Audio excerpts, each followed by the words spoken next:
Matagal nang pinagmasdan ng mga tao ang mga bituin na ang ideya na may ibang nilalang sa itaas ay naging isang kolektibong panaginip na lamang, pinalakas ng mga kuwento, pelikula at siyentipikong haka-haka. Ngunit ang katotohanan ay mas nakagugulat kaysa sa maaring maisip ng sinuman.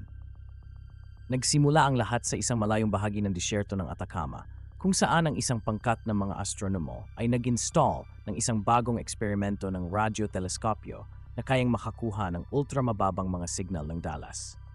Ang layunin ng proyekto ay pag-aralan ang mga gravitational wave, ngunit ang kanilang natagpuan ay isang bagay na hindi inaasahan ng anumang teorya, isang pattern. Sa simula, inakala nilang ito ay background noise o isang error sa mga sistema. Ngunit nang nagawa nilang ihiwalay ang signal, nagsimula itong mag-ulit sa tiyak na mga pagitan, parang may sumusubok makipag-usap. Hindi ito mga random na alon lamang kundi isang bagay na may estruktura, halos parang musika na mayroong komplikasyong hindi may paliwanag. Hindi mapigilan ni Dr. Marco Arriaga, ang pinuno ng proyekto, ang kanyang kasabikan. Ito ay katalinuhan, wika niya na may nangiinig na tinig sa kanyang koponan. Hindi ito maaring natural.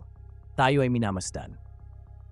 Ang internasyonal na komunidad ng agam ay sinalubong ang balita ng may pag-aalinlangan, ngunit di nagtagal, mas maraming obserbatoryo sa buong mundo ang nagsimulang makapansin ng parehong signal.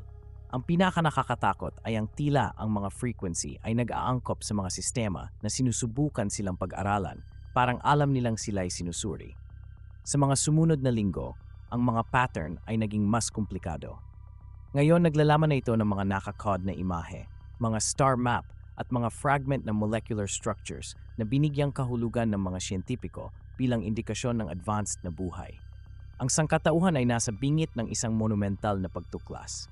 Gayunpaman, ang hindi inaasahan ng sinuman ay na ang sibilisasyong ito ay hindi nagpapadala ng pagbati kundi babala.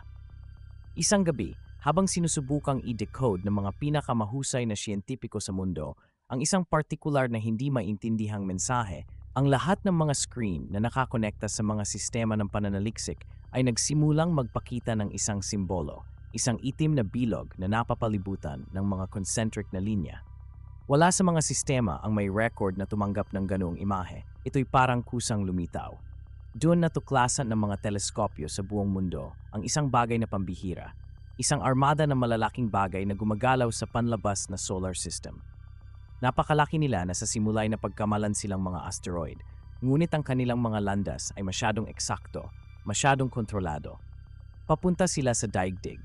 Mabilis na nalukob ng kaguluhan ng mundo. Sinubukan ng mga gobyerno na itago ang impormasyon, ngunit imposible ito. Ang social media ay napuno ng mga teorya ng pagsasabwatan at ang mga lansangan ng mga pangunahing lungsod sa mundo ay napuno ng mga nagpoprotesta, mga naniniwala at mga nag-aalinlangan. Ang iba'y nakikita ang pagdating na ito bilang katapusan ng panahon, habang ang iba naman ay nakikita ito bilang pagkakataon para sa bagong simula. Ang mga bagay ay dumating sa paligid ng daigdig ng tahimik. Wala silang pinapalabas na anumang malinaw na signal at hindi sinubukan makipag-usap. Sila'y nakalutang lamang sa orbit, malalaki at nakakakilabot. Ang mga ito ay mga kolosal na estruktura, itim na parang obsidian na may mga geometric na hugis na hindi maunawaan ng tao. Isang linggo pagkatapos ng kanilang pagdating, isang hindi may paliwanag na pangyayari ang yumanig sa planeta. Ang oras ay tila huminto. Ang mga orasan ay tumigil sa pagtiktik, ang mga ibon ay nanatiling nakalutang sa himpapawid, at ang mga tao ay nakulong sa isang walang katapusang sandali. Ngunit ang mga isipan ng tao ay nanatiling aktibo. Parang may isang bagay o isang nilalang na nagmamasid sa bawat iniisip, bawat alaala, bawat damdamin. Nang muling umandar ang oras, nagsalita ang mga dayuhan, hindi gamit ang mga salita, kundi gamit ang mga kaisipan na sabay-sabay na umalingaw-ngaw sa isipan ng bawat tao. Minamasdan namin kayo mula sa simula. Hindi kayo ang una at hindi kayo ang huli. Ang inyong uri ay nasa isang sangandaan at ang gagawin ninyo na yon ang magpapasya ng inyong kapalaran.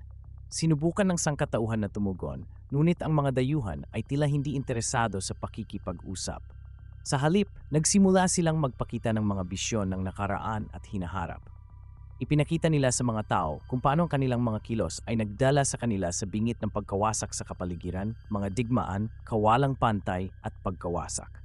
Ngunit ipikita rin nila ang isang posibleng hinaharap, Isang mundo kung saan ang sangkatauhan ay nakakamit ang balance, niliparan ang mga bituin, at sa wakas ay sumapi sa konseho ng mga nilalang.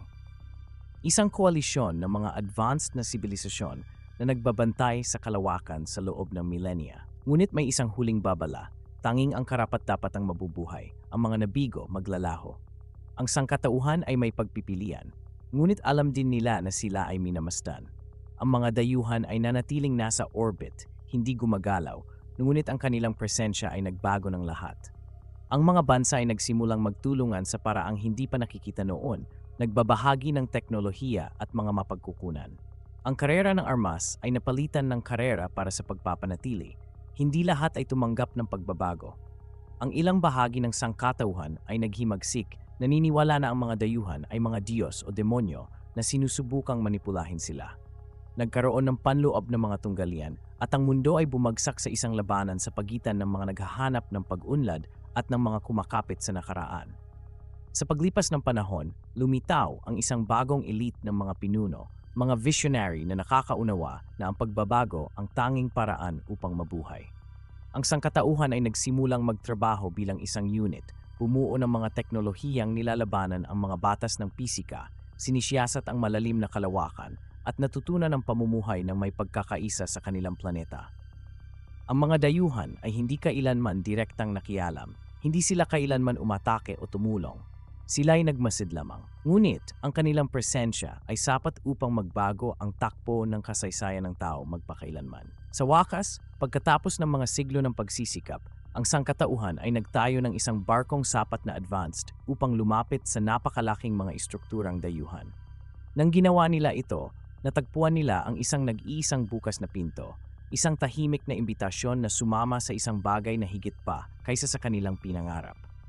Ang pintuan ay hindi humantong sa isang pisikal na lugar, kundi sa isang bagong antas ng pag-iral, isang evolusyonaryong pagtalon na napanalunan ng sangkatauhan sa pamamagitan ng dugo, pawis at determinasyon.